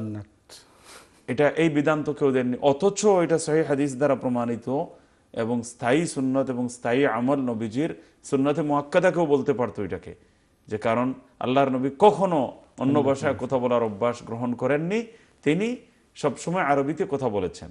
এখন সবসময় নবীজি এই কাজটা করেছেন বিদায় উম্মতের জন্য সুন্নাত বলাই যেতে পারত, কিন্তু কোন ইমাম, কোন ইসলামিক স্কলার, কোন মুজতাহিদ কেউ কোনোদিন এমন ব্যাখ্যা দেননি, এমন বিধান বর্ণনা করেননি, এমন একটা সুন্নতের নতুন অনুসন্ধান তারা বের করেননি, অনুসন্ধান করে। তো এটা কেন? যে নবীজির এই আমলটা উম্মতের জন্য সুন্নাহ হিসাবে বিবেচ্য নয়। এভাবে সহিহ হাদিস দ্বারা প্রমাণিত অনেক জিনিস আছে যেগুলোকে উম্মতের জন্য পালনীয় সুন্নাত ধার্য করা যায় না। যেমন একটা বললাম, এখন যদি কেউ বলে যে না আমি অন্য ভাষায় কথা বলা সুন্নাত, পরিপন্থী হয়ে যাবে, নাউযুবিল্লাহ। কারণ নবীজি সবসময় আরবি ভাষায় কথা বলেছেন। অন্যটা বলতে যায় যে সৌমে ওয়াসাল বা আল্লাহ রাসূল ঘুমাইলে ওযু ভাঙতো না। এভাবে যদি আমরা দেখি অনেকগুলো। আল্লাহর নবী সাল্লাল্লাহু আলাইহি ওয়াসাল্লাম দিন রাত 24 ঘন্টা একাধারে রোজা রেখেছেন, বলেছেন আইয়ুকুম মিসলি ইউতঈমুনি রাব্বি ওয়া ইসকিনি। তো এখন কেউ যদি বলে 24 ঘন্টা আল্লাহ নবী রোজা রেখেছেন, দিন রাত মিলিয়ে রোজা রেখেছেন, তো আমরা কেন রোজা রাখবো না? তো এটা উম্মতের জন্য পালনীয় সুন্নাত নয়। তো সুন্নাহ শব্দের যে ব্যাখ্যা উসুলে ফিকহের মধ্যে, নূরুল আনওয়ারের মধ্যে রয়েছে, উসুলে ফিকহের মধ্যে, যে আত-তরিকাতুল মারদিয়া আল মাসলুকা আল মারদিয়া, এটা বলা হয়নি যে নবীজি এটা করেছেন। এখন নবীজি সহিহ হাদিস দ্বারা প্রমাণিত যদি কেউ বলে যে একসঙ্গে তার বিবাহ বন্ধনে 9 জন স্ত্রী রেখেছেন, তো এটা তো সহিহ হাদিস দ্বারা প্রমাণিত, বিধায় আমিও 9 জন স্ত্রী একসঙ্গে বিয়ে করবো, নাউযুবিল্লাহ, নাউযুবিল্লাহ, হারাম। তো কোন কোন আমল এমন রয়েছে এটা নবীজি সাল্লাল্লাহু আলাইহি ওয়াসাল্লামের বিশেষত্ব, উম্মতের জন্য এটা পালন করা জায়েজই নয়। 24 ঘন্টা রোজা রাখা আমাদের জন্য জায়েজ হবে না। একসঙ্গে 4-এর অধিক স্ত্রী রাখা শরআন, শরীয়তের দৃষ্টিতে বৈধই হবে না, সম্পূর্ণ হারাম একটা কাজ হবে। ফানকিহু মা তাবা, কোরআন বিরোধী কাজ হবে। ফানকিহু মা তাবা লাকুম মিনান নিসাই মাসনা ওয়া সুলাসা ওয়া রুবা, এই আয়াতের পরিপন্থী হবে। এটা নবীজির বিশেষত্ব, আল্লাহর নবীর স্পেশালিটি। তো এই জন্য শুধু সহিহ হাদিস হলেই উম্মতের জন্য পালনীয় হতে হবে এমন বাধ্যবাধকতা কোনোভাবেই সঠিক কথা হতে পারে না, সঠিক বক্তব্য হতে পারে না, সঠিক স্টেটমেন্ট হতে পারে না। তো আমাদেরকে এটা জানতে হবে, বুঝতে হবে যে আল্লাহর নবীর সুন্নতের মধ্যে ইখতিলাফ, অনেক আমলের মধ্যে ইখতিলাফ, মতবিরোধ, দলিলের মধ্যে স্পেস রয়েছে, ফ্লেক্সিবিলিটি রয়েছে, অবকাশ রয়েছে, সুযোগ রয়েছে। তো এই জন্য নাসিখ মনসুখের কারণে মাঝে মধ্যেই ইখতিলাফ হয়ে যায়, রাজিহ এবং মারজুহের কারণে ইখতিলাফ হয়ে যায়, ইখতিলাফ তাআদ্দুদি সুন্নাহ এর কারণে ইখতিলাফ হয়ে যায়, ভিন্ন অর্থের অবকাশ থাকার কারণে ইখতিলাফ হয়ে যায়, ইজতিহাদগত কারণে ইখতিলাফ হয়ে যায়, দলিলের মধ্যে এর সুযোগ রয়েছে। এই মাথা মাসিহ করার ব্যাপারে ইমামগণের মধ্যে ইখতিলাফ হয়েছে। তো আপনি দেখেন, ইযা কুমতুম ইলাস সালাতি ফাগসিলু ওয়ুজুহাকুম ওয়া আইদিয়াকুম ইলাল মারাফিকি ওয়ামসাহু বিরুউসিকুম, এই ওয়ামসাহু বিরুউসিকুম থেকেই সবাই দলিল কিন্তু আহরণ করেছেন। 4 ইমামের সকলের দলিল এইটা এই এখান থেকে, যেখানে শাফিঈ মাযহাবের মধ্যে অল্প দুটো চুল যদিও কেউ মাসাহ করে নেয় তাহলে হয়ে যাবে, এখানে মিন তাবঈজিয়া উনি ধরেছেন, ফামসাহু বিরুউসিকুম, এই বা তাবঈজিয়া ধরেছেন উনি। তো এইভাবে সবাই দলিলের আলোকে, কোরআনের আলোকে এই মাথা মাসাহ করার মধ্যে একই একই আয়াতের অর্থের মধ্যে যে ভিন্নতার, ডিফারেন্সের যে সুযোগ রয়েছে, এই সুযোগ থেকেই ওনারা সমান আয়াত থেকে দলিল আহরণ করে তারা সবাই কিন্তু মাসহুর রাসের মধ্যে ইখতিলাফ উলামায়ে কেরামের মধ্যে, ইমামগণের মধ্যে বিদ্যমান রয়েছে। তো সবগুলো ইখতিলাফ এই কারণে, এই কারণগুলো হযরত ইমাম শাহ ওয়ালিউল্লাহ মুহাদ্দিস দেহলভী রহমতুল্লাহ আলাইহি উম্মতের মধ্যে তার কিতাবের মাধ্যমে, বিভিন্ন কিতাবাদির মাধ্যমে তিনি স্পষ্ট ভাষায় তুলে ধরেছেন। আর কারণ এটা এই জন্য তুলে ধরেছেন যাতে আমাদের ইখতিলাফের রিজন যখন বুঝে আসবে, আপনার দুজন মেয়ে তারা একটা বিষয়ে দুটো বক্তব্য রেখেছে, দুজনের কথার মধ্যে লজিক রয়েছে, যুক্তি রয়েছে, আপনি উভয়কে আপনি বলবেন মেয়ে তুমিও খুব সুন্দর কথা বলেছো, তাদের ব্রেন গ্রোথ হয়, এর দ্বারা ব্রেন আরো ডেভেলপ করে। তো এই ডেভেলপের জন্য আমরা অনেক সময় বলি, এই মেয়েকে আমি বলি সাধুবাদ জানাই, অপর মেয়েকেও আমরা ধন্যবাদ জানাই, বলি যে তুমিও ঠিক করে বলেছো, তোমার কথার মধ্যেও কিন্তু ভালো যুক্তি রয়েছে, আমার এই মেয়ের কথার মধ্যেও কিন্তু ভালো যুক্তি রয়েছে। আর দুজনের কথার মধ্যে কিন্তু লজিক রয়েছে, যুক্তি রয়েছে, বুদ্ধি সেন্স রয়েছে, যুক্তিসিদ্ধতা বিদ্যমান রয়েছে, বিধায় উভয়জনকে আপনি পুরস্কৃত করেন যে তোমার বক্তব্যও ঠিক, এনার বক্তব্যও ঠিক। এইভাবে দলিলের আলোকে মুজতাহিদগণের মধ্যে যে কেউ এইরকম মতামত পেশ করার অধিকার রাখে না। মুজতাহিদগণের মধ্যে যদি ইখতিলাফ হয় তাহলে কোনো কারণ নেই। তখন আমরা এই ইখতিলাফগুলোকে বরদাস্ত করে, সহ্য করে, আমরা যদি উম্মাহর মধ্যে ফরজ ওয়াজিব বিষয়গুলোকে, সম্মিলিত স্বার্থ সংশ্লিষ্ট বিষয়গুলোতে আমাদের উপর হামলা দুশমনেরা করছে, আমাদের অস্তিত্ব আজকে হুমকির সম্মুখীন, আমরা একেবারে ধ্বংসের মুখোমুখি, এমত অবস্থায় আমরা তাওহীদ, রিসালাত, আখিরাত এর উপর যাদের ঈমান রয়েছে, এক আল্লাহ আমরা যারা বিশ্বাসী, হযরত মুহাম্মদুর রাসূলুল্লাহ সাল্লাল্লাহু আলাইহি ওয়াসাল্লামকে যারা শেষ নবী হিসেবে আমরা বিশ্বাস করি, আখিরাতের উপর যাদের ঈমান এবং ইয়াকিন রয়েছে, এর উপর ভিত্তি করে সীসাডালা প্রাচীরের ন্যায় ঐক্যবদ্ধ হয়ে দুশমনদের মোকাবেলা করা, সব ইখতিলাফগুলোকে সাইডলাইন করে দেয়া, যেগুলো ইলমি বিষয়, এই ইখতিলাফ থাকা সত্ত্বেও আমরা চলবো ঐক্যবদ্ধ হয়ে, থাকবো ঐক্যবদ্ধ হয়ে, এটা সময়ের সবচেয়ে বড় দাবি, যুগের প্রয়োজন, সব সময় বরং এটা জরুরি, সব সময় এটা জরুরি। কিছু ফুরুই এবং শাখাগত বিচ্ছিন্নতার কারণে, ইখতিলাফের কারণে পুরো উম্মাহকে শতদা বিভক্ত করে ফেলা, পুরো উম্মাহের মধ্যে লড়াই ঝগড়া বিবাদ আরম্ভ করে দেয়া, এটা কোনোভাবেই ঠিক নয়। ভাষার পার্থক্যের কারণে, দেশের পার্থক্যের কারণে, ভৌগোলিক অবস্থানের মধ্যে পার্থক্যের কারণে আমাদের দুশমনেরা যখন দেখলো ফাসবাহতুম বিনিআমাতিহি ইখওয়ানা, আল্লাহ বলছেন হে নবী সবাই বিচ্ছিন্ন ছিল, একজন আরেকজন থেকে পৃথক ছিল, দুশমনি, হানাহানি, শত্রুতা, হিংসা, বিদ্বেষ ছড়িয়েছিল সমাজের মধ্যে। প্রিয় নবী সাল্লাল্লাহু আলাইহি ওয়াসাল্লাম যেদিন ইন্তেকাল হয়, ওই দিন আল্লাহর নবী সাল্লাল্লাহু আলাইহি ওয়াসাল্লাম অন্যের সাহারা নিয়ে মসজিদের মধ্যে যখন আসেন, তো ওনার চেহারার মধ্যে আনন্দের এমন একটা আভাস ফুটে উঠল, আনন্দের মুচকি হাসি প্রিয় নবী সাল্লাল্লাহু আলাইহি ওয়াসাল্লাম দিলেন। সাহাবায়ে কেরাম ভাবছেন যে নামাজের মধ্যে আমাদের হাসি ছুটে যাবে, মানে আল্লাহর নবীর খুশির সাথে ওনারা কিভাবে, মানে এই খুশির সঙ্গ দিয়ে ওনাদের অন্তরে খুশি ঢেউ খেলতো, এই খুশি কিভাবে উত্তাল তরঙ্গের মতো এই খুশির প্রভাব সাহাবায়ে কেরামের অন্তরাত্মায় বিস্তৃত হয়ে যেত, আর এই খুশির প্রভাব প্রতিফলিত হতো, সেটা আমরা এই ঘটনা থেকে অনুভব করতে পারি। যে নবীজি মুচকি হাসি দিয়েছেন এবং সবাই বলছেন যে সাহাবায়ে কেরাম বলছেন যে আমরা নামাজের মধ্যে আমাদের হাসি ছুটে যাবে। বোঝা গেল নবীজি এই অসুস্থ অবস্থায় একটু আনন্দিত হয়েছেন, যেভাবে এই ছোট বাচ্চা যদি একেবারে 3 দিন থেকে বেহুশ থাকে, হুশ আসে না, আর সে অসুস্থতার কারণে মায়ের মুখ চেহারা মলিন হয়ে যায়, অন্তর একেবারে সম্পূর্ণ পেরেশান হয়ে যায়, ঠিক ওই মুহূর্তে যদি বাচ্চা মুচকি হাসি দিয়ে দেয় তো সবাই 20 গুণ বেশি মুচকি হাসি দেয়। আর আধা ঘন্টা পর্যন্ত বলে হ্যাঁ দেখো দেখো দেখো দেখো, আবার হুঁশ ফিরে এসেছে, মুচকে হাসি দিয়েছে, ছেলেটার জীবন আবার ফিরে পাবে, সে মৃত্যুর হাত থেকে রক্ষা পেয়ে গিয়েছে। তো মাশাআল্লাহ এত বেশি খুশি হয়। তো আল্লাহর নবীর এই খুশিটা দেখে সাহাবায়ে কেরাম খুশিতে আত্মহারা।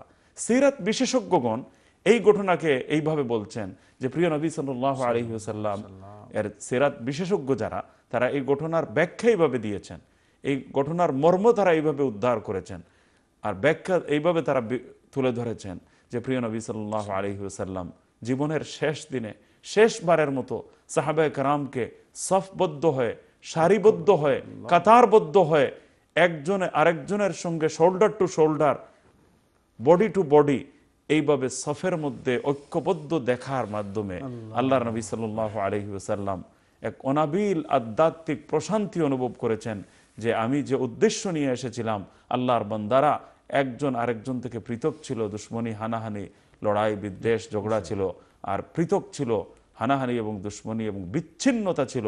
এই বিচ্ছিন্ন বান্দাদেরকে আমি এক কাতারে এনে সামিল করে তাদের দিল আর অন্তর এক হয়ে গেছে, শারীরিক দিক দিয়েও তারা এক হয়ে গেছে। আমার মিশনের মধ্যে আমি পরিপূর্ণ সফলতা অর্জন করেছি, সাকসেসফুল হয়ে গেছি।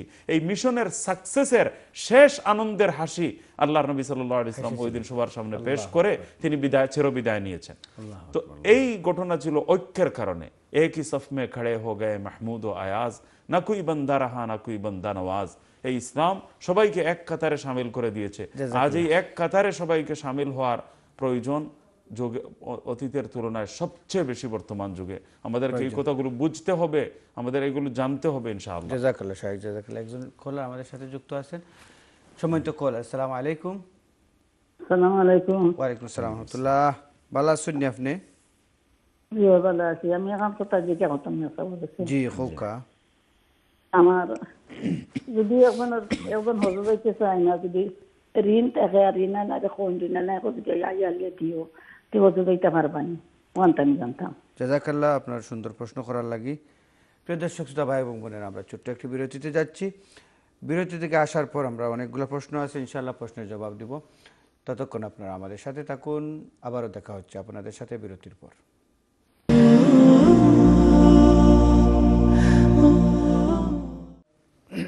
প্রিয় দর্শক শ্রোতা ভাই এবং বোনেরা, বিরতির পর আবারও আপনাদেরকে স্বাগতম জানাচ্ছি আপনাদের প্রিয় অনুষ্ঠান ইসলামিক Q&A উইথ ইকরা। বিরতিতে যাওয়ার পূর্বে আমাদের কাছে একটা প্রশ্ন এসেছে, শায়েখের কাছে আমরা প্রশ্নের দিকে যাব ইনশাআল্লাহ। শায়েখ, এই যে প্রশ্নটা ছিল, কারো কাছে ঋণগ্রস্ত ব্যক্তি ওনার ঋণ রেখে হজে যাচ্ছেন, উনি বলছেন যে হজ থেকে আসার পর ওই ঋণ পরিশোধ করবেন। এই অবস্থায় ওনার এই হজটা কতটুকু জরুরি, বা এই অবস্থায় ওনার উপর মাসলাটা কি হবে? আসল মাসআলা হলো যে যদি জীবনে একবারও কারো উপর হজ ফরজ হয়ে যায়, তাহলে এই ফরজ দায়িত্ব আমাদেরকে পালন করতেই হবে। হজ ফরজ হওয়ার পর এক সময় ছিল যে 1500 পাউন্ড দিয়ে হজে যাওয়া যেত সহজেই, 1200 পাউন্ড দিয়ে আমাদের সময় যাওয়া গেছে, হয়তো আমরা 1300 পাউন্ড ইত্যাদি দিয়ে আমরা হজে গিয়েছি। বেশি দিন আগে না, হঠাৎ করে বাড়তে বাড়তে বাড়তে এখন সম্পূর্ণ আউট অফ কন্ট্রোল হয়ে গিয়েছে। তো হজ ফরজ হয়ে যাওয়ার পর যদি একবার হজে যাওয়ার সুযোগ থাকে আর কেউ যদি যায় না প্রথমবার, তাহলে এই হজ ফরজ হওয়াটা স্থায়ীভাবে বলবৎ হয়ে যায়, এটা অপরিহার্য হয়ে যায়, পালনীয় হয়ে যায়। এই ফরজ আমি দায় থেকে আমি মুক্ত হতে পারবো না। তো এই ফরজ দায়িত্ব থেকে আমি মুক্ত হতে পারবো না। এখন পরবর্তীতে যদি আমার টাকার পরিমাণ কমেও যায়, যেহেতু হজ ফরজ হওয়ার পর 1 বছর অতিবাহিত হয়ে গেছে, আর আমি চাইলে যেতে পারতাম, আর এই সুযোগ আমি গ্রহণ করিনি, এখন যদি হজের ব্যয়ভার এবং খরচ যদি বেড়ে যায়, তবুও এই হজ আমাকে অবশ্যই করতে হবে। আর এ কারণে মাঝে মধ্যেই আমরা আছে দেশে কিছু জমি জমা আছে, এগুলো বিক্রি করতে পারতাম, তো এইটা বিক্রি না করে আমি কিছু ঋণ নিয়ে নিলাম।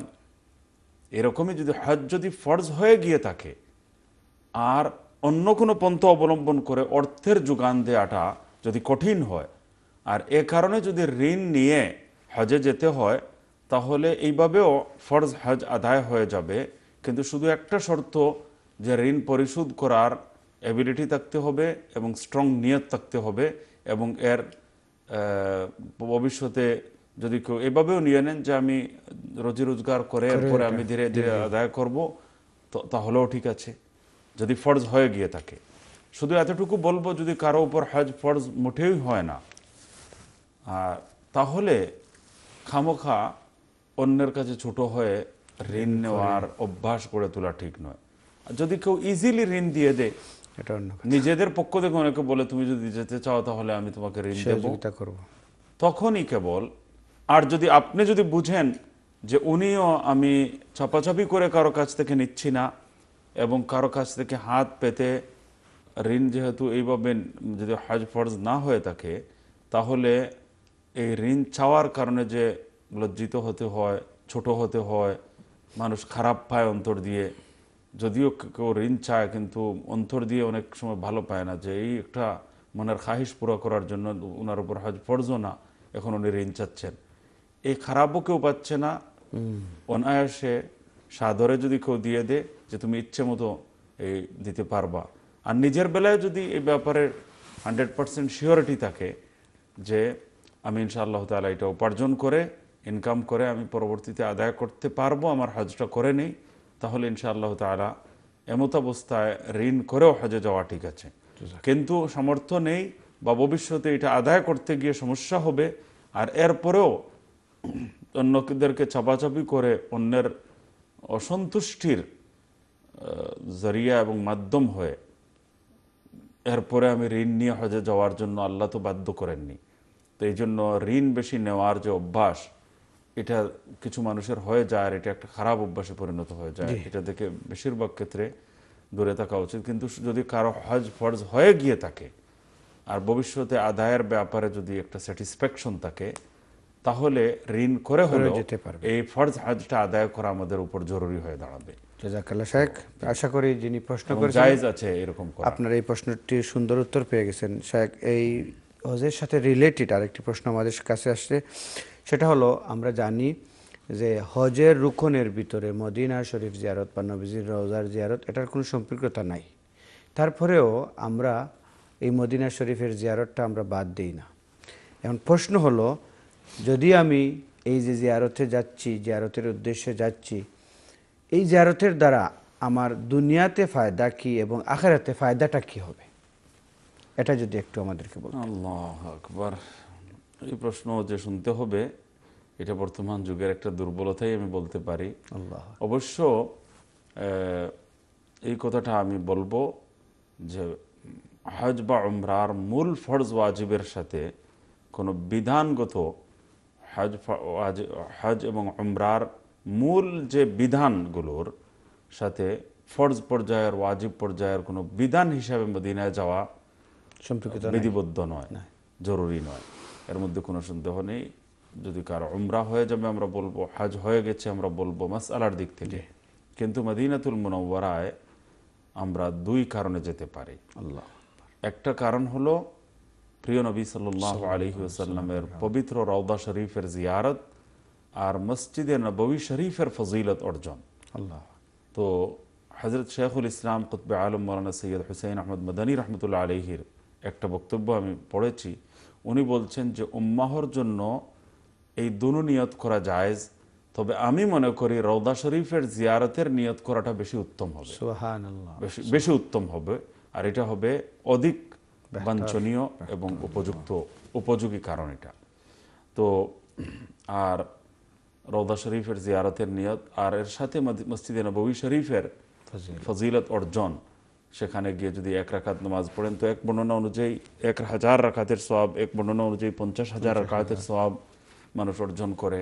তো মসজিদে নববী এটা হলো হারামে মদিনা, হারামে নববী, কারণ ওইটা একটা হলো আল্লাহর হারাম, হারামে ইব্রাহিম, আল্লাহ নবী বলেছেন যে ইব্রাহিম আলাইহিস সালাম কর্তৃক নির্ধারিত হারাম, আর মদিনার হারাম যেটা এটা আমি নবী মুহাম্মদ সাল্লাল্লাহু আলাইহি ওয়াসাল্লাম কর্তৃক নির্ধারিত হারাম।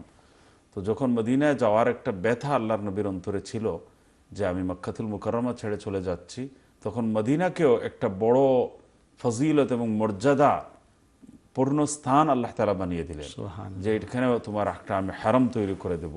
তো মদিনার এই হারামটারও বিরাট বড় একটা সম্মান রয়েছে। বরং আমি আপনাদেরকে আরেকটা কথাও এখানে বলতে চাই যে কাবা ও মখলুক, মসজিদে নববী শরীফ ও মখলুক, মখলুক মানে সৃষ্টি, ক্রিয়েশন, ক্রিয়েটার নয়। তো এই সবগুলো জিনিস আল্লাহ পরে যত জিনিস সবগুলো হলো মখলুক, সৃষ্টি, ক্রিয়েশন, খালেক নয়। এগুলো কোনো কিছুই ক্রিয়েটার নয়, খালেক নয়, স্রষ্টা নয়, এগুলো সব সৃষ্টি। তো এই কুল সৃষ্টির মধ্যে সবচেয়ে শ্রেষ্ঠ সৃষ্টি কি? শেষ নবী, আখরি নবী, তাজদারে দু আলম, সৈয়দুল কৌনৈন, শফিউল মুজনিবিন, খাতামুন নবীন, ইমামুল মুরসালিন, হজরত মুহাম্মদ মুস্তফা আহমদ মুজতবা সাল্লাল্লাহু আলাইহি ওয়াসাল্লাম। আমাদের নবীজি সৃষ্টির কুলের মধ্যে সর্বশ্রেষ্ঠ, আল্লাহ এর মধ্যে কোনো সন্দেহ নেই, কোনো দ্বিমত নেই। শেখ সাঈদী রহমতুল্লাহ আলাইহি কবিতার মধ্যে বলেছেন, বাদাজ খুদা লা ইউমকিনু সানাউ কামা কানা হাক্কুহু, বাদাজ খুদা বুজুর্গ তুই কিসসা মুখতাসারা। আল্লাহর পরেই আপনার বুজুর্গি, আপনার বড়ত্ব, আপনার মহত্ব, আপনার সম্মান, আপনার মর্যাদা, আল্লাহর পরেই যদি কারো সম্মান আছে বলা যায় তাহলে উনি হলেন হযরত মুহাম্মদুর রাসূলুল্লাহ সাল্লাল্লাহু আলাইহি ওয়াসাল্লাম। কিন্তু আল্লাহর নবী হলেন সৃষ্টির কুলের সর্বশ্রেষ্ঠ সৃষ্টি।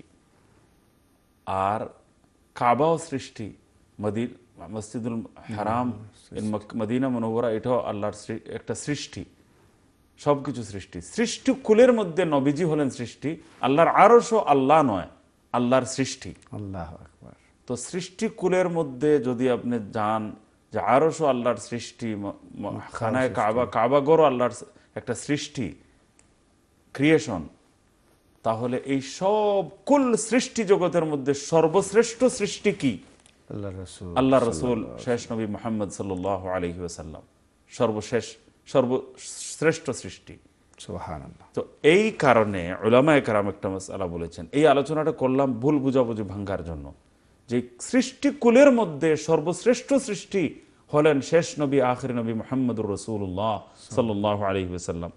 ওনার পবিত্র শরীর মুবারকের সাথে, ওনার গায়ের সাথে যে ধূলিকণা লেগে আছে, সেই ধূলিকণার দাম হযরত উলামায়ে কেরামের ঐক্যমতের ভিত্তিতে এই কথা ঘোষিত, নির্দ্বিধায় এই কথা ডিক্লেয়ার্ড যে আরশে আজিমের চেয়েও বেশি বেশি মর্যাদা এই ধূলিকণার দাম।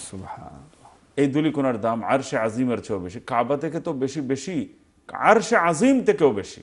কারণ আরশ আল্লাহর সৃষ্টি, আল্লাহ কোনো স্থানের মধ্যে অবস্থানরত নন, তিনি স্থান কাল পাত্র থেকে পবিত্র আল্লাহ তাআলা। তো এই জন্য কুল কায়নাতের মধ্যে সর্বশ্রেষ্ঠ জায়গা হলো ওই ধূলিকণা, যে ধূলিকণা প্রিয় নবী সাল্লাল্লাহু আলাইহি ওয়াসাল্লামের পবিত্র শরীর মুবারকের সঙ্গে লেগে আছে। বিধায় এই জায়গার মর্যাদা, এই জায়গার কাবার চেয়েও বেশি। এই যে ধূলিকণাটা প্রিয় নবী সাল্লাল্লাহু আলাইহি ওয়াসাল্লামের গায়ের সঙ্গে লেগে আছে, সেটির মর্যাদা কাবার চেয়েও বেশি। এটা উলামায়ে কেরামের সিদ্ধান্ত। তো এই জন্য সেখানে প্রিয় নবী সাল্লাল্লাহু আলাইহি ওয়াসাল্লামের পবিত্র রওজা শরীফের জিয়ারতের নিয়তে যাওয়া কোনোভাবেই দোষের কিছু তো নাই, বরং সৌভাগ্যের বিষয়। এবং এই নিয়ত করাটাই বেশি উত্তম এবং উচিত বলে মন্তব্য করেছেন শেখুল ইসলাম কুতবে আলম মাওলানা হুসাইন আহমদ মাদানী রাহমাতুল্লাহ আলাইহি। এই পরামর্শই তিনি দিয়েছেন। এখন একটা হাদিস দ্বারা এই ভুল বুঝাবুঝি সৃষ্টি করে দেয়া হয় যে লা তাশুদ্দুর রিহাল ইল্লা ইলা সালাসাতি মাসাজিদ, যে তোমরা 3টি মসজিদ ছাড়া অন্য কোথাও সফর করবে না। তো সহজ ভাষায়, ইজি ল্যাঙ্গুয়েজে, বোধগম্য ভাষায় এর উত্তর হলো যে এই হাদিসের আলোচ্য বিষয় হলো মসজিদ সংক্রান্ত বিষয়। মসজিদ সম্পর্কে এই হাদিসে বিধান বর্ণনা করা উদ্দেশ্য যে দুনিয়ার সবগুলো জামে মসজিদ সমান মর্যাদার দিক থেকে। আমার মহল্লার জামে মসজিদ আর ঢাকার বায়তুল মুকাররম মসজিদ ফজিলতের দিক থেকে সমান। দুনিয়ার সবগুলো মসজিদ ফজিলতের দিক থেকে নামাজ পড়ার বিধানের ক্ষেত্রে সমান। 3টি মসজিদের আলাদা বিশেষত্ব, পৃথক বৈশিষ্ট্য, স্পেশালিটি রয়েছে। এই কথাটা আল্লাহর নবী সাল্লাল্লাহু আলাইহি ওয়াসাল্লাম বুঝিয়েছেন যে অতিরিক্ত ফজিলতের আশায় অন্য কোনো মসজিদের উদ্দেশ্যে সফর করার অবকাশ নেই। ঠিক নয়। মানে আমি এই জন্য যাব যে ওই মসজিদে গেলে শেখ বেশি জায়েদ মসজিদে গেলে নামাজের সওয়াব বেশি হবে। আবুধাবিতে অবস্থিত শেখ জায়েদ মসজিদ, বড় মসজিদ, সেই মসজিদে নামাজ পড়লে মনে হয় আমার ইস্ট লন্ডন মসজিদের চেয়ে বেশি সওয়াব পাওয়া যাবে। এই নিয়তে যদি শেখ জায়েদ মসজিদের উদ্দেশ্য করে, শেখ জায়েদ মসজিদকে উদ্দেশ্য করে যদি কেউ আবুধাবি সফর করে যে সেখানে আমি ইস্ট লন্ডন মসজিদের চেয়েও বেশি সওয়াব পাবো, এইটা যে জায়েজ হবে না, এই নিয়তে শুধু শেখ জায়েদ মসজিদের উদ্দেশ্যে সফর করা জায়েজ হবে না। এই নিয়ত করে যে আমার মহল্লার মসজিদের তুলনায় সেখানকার মসজিদে নামাজ পড়লে বেশি সওয়াব পাওয়া যাবে বা ফজিলত বেশি, মর্যাদা বেশি, রেওয়ার্ড বেশি, এই নিয়ত করা যে যাবে না, এই কথাটা বোঝানোর জন্য আল্লাহ নবী সাল্লাল্লাহু আলাইহি ওয়াসাল্লাম এই হাদিস উল্লেখ করেছেন। সুবহানাল্লাহ, সুবহানাল্লাহ। এখানে মসজিদ হলো আলোচ্য বিষয়, যে 3 মসজিদের বাকি সব জামে মসজিদের তুলনায় অধিক ফজিলত, অতিরিক্ত ফজিলত, আলাদা বৈশিষ্ট্য এবং বিশেষত্ব, বাকি সব মসজিদগুলো মর্যাদার দিক থেকে, রেওয়ার্ডের দিক থেকে নামাজ পড়ার বেলায় সমান মর্যাদার অধিকারী। হ্যাঁ, অবশ্য মসজিদে কুবার একটা আলাদা ফজিলত রয়েছে, যে সোমবার, প্রতি শনিবার বা অন্য যে কোনো দিন ঘরের মধ্যে ওযু করে যদি মসজিদে কুবায় গিয়ে কেউ নামাজ পড়ে, 2 রাকাত নামাজ পড়ে, তাহলে এক উমরা পরিমাণ সওয়াব পাওয়া যাবে। এটা একবার। কিন্তু জেনারেলি নামাজ পড়ার জন্য, অন্যান্য ওয়াক্তের নামাজ বা সব সময় স্থায়ী নামাজ পড়ার ক্ষেত্রে 3 মসজিদের ফজিলত বাকি সব মসজিদের তুলনায় বেশি। অন্য কোনো মসজিদের ব্যাপারে জেনারেলি বেশি সওয়াব পাওয়ার আশায় সফর করা যাবে না, এই কথাটা আল্লাহ নবী সাল্লাল্লাহু আলাইহি ওয়াসাল্লাম এই হাদিসের মধ্যে বুঝিয়েছেন। রওজা শরীফের উদ্দেশ্যে যাওয়া না যাওয়া এই হাদিসের আলোচ্য বিষয়ই না। সুবহানাল্লাহ। এটাকে এই হাদিসের দ্বারা, এই অর্থ মানে হাদিসকে রওজা শরীফের উপর ফিট করার কোনো সুযোগ নেই, কোনো দলিল নেই, কোনো প্রমাণ নেই, কোনো ইঙ্গিত নেই, কোনো কারণ নেই। আল্লাহ। এই মাসআলার মধ্যে পূর্ববর্তী ইমামগণ যে মিস্টেক করে ফেলেছেন, যে 2-1 জন, ওনাদের মোকাবেলায় পুরো মুসলিম বিশ্ব থেকে প্রতিবাদ জানানো হয়েছে। আর প্রতিবাদ সাধারণ কেউ জানাননি। শেখ ইবনে তাইমিয়া রাহমাতুল্লাহ আলাইহির এই মাসআলার মধ্যে যে একটু ওনার মানুষ মাত্রই ভুল, ওনার অসংখ্য অগণিত ফজিলত বিদ্যমান রয়েছে, অসংখ্য উনি মর্যাদাবান ইমাম, মর্যাদার পাত্র, মাথার মুকুট, কিন্তু এই মাসআলার মধ্যে উনি যে মিস্টেক করেছেন, সেই সময়কার উম্মতের পক্ষ থেকে ওনার বিরুদ্ধে তীব্র প্রতিবাদ জানানো হয়েছে এবং উলামায়ে কেরাম খণ্ডন করেছেন ওনার এই মতামতকে। খণ্ডন কে করেছেন?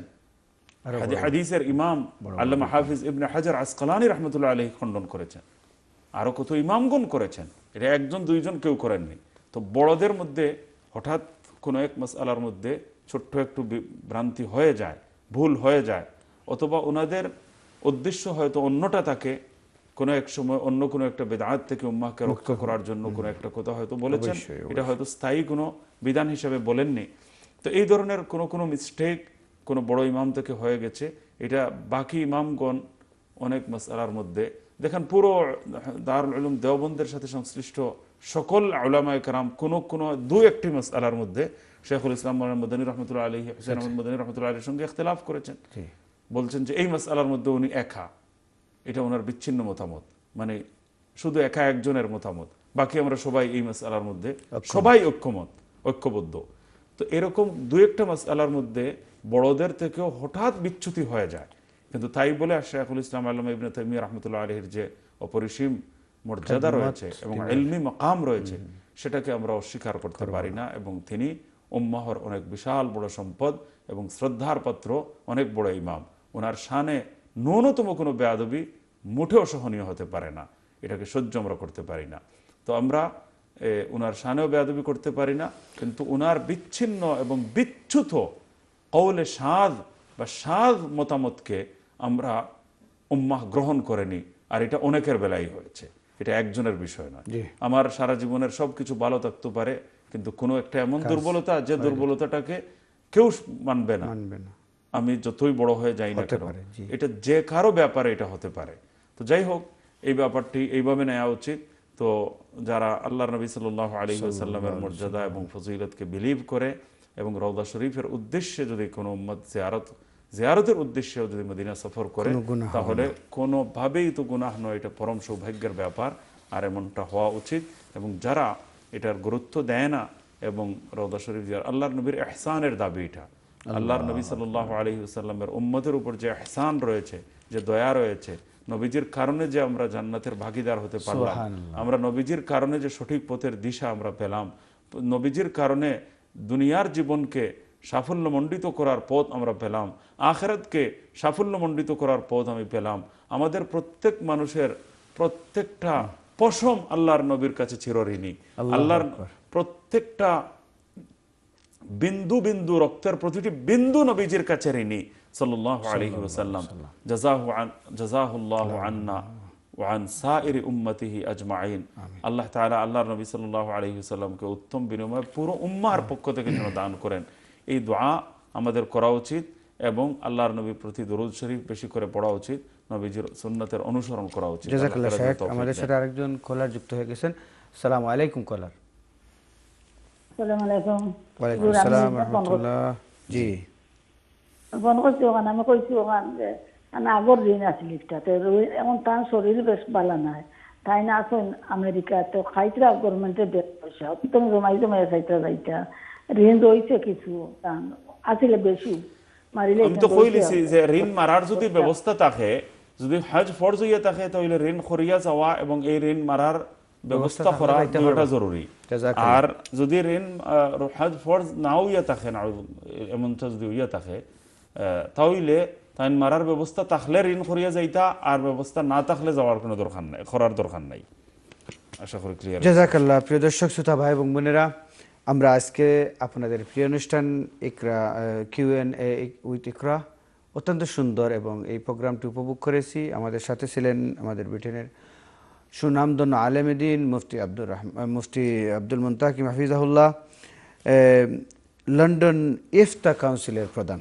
প্রিয় দর্শক শ্রোতা ভাই এবং বোনেরা, অনেক সময় আপনারা এই বিবাহ শাদী বা এই যে তালাক এগুলা নিয়ে অনেক স্ট্রাগলিং করেন, অনেক সময় আপনারা বিভ্রান্তির মধ্যে থাকেন। তখন আপনাদের জন্য একটি সুখবর হলো যে মুফতি সাহেবের তত্ত্বাবধানে একটি সুন্দর একটি শরিয়া কাউন্সিল আছে, ifta.uk। আপনারা এটার বিস্তারিত ওয়েবসাইটে দেখতে পারবেন ইনশাআল্লাহ, এবং আপনাদের খেদমতে অবশ্যই সব সময় আছেন। প্রিয় দর্শক শ্রোতা ভাই এবং বোনেরা, আপনারা যে যেখান থেকে আমাদের সাথে ছিলেন সবাই ভালো থাকুন, সুস্থ থাকুন।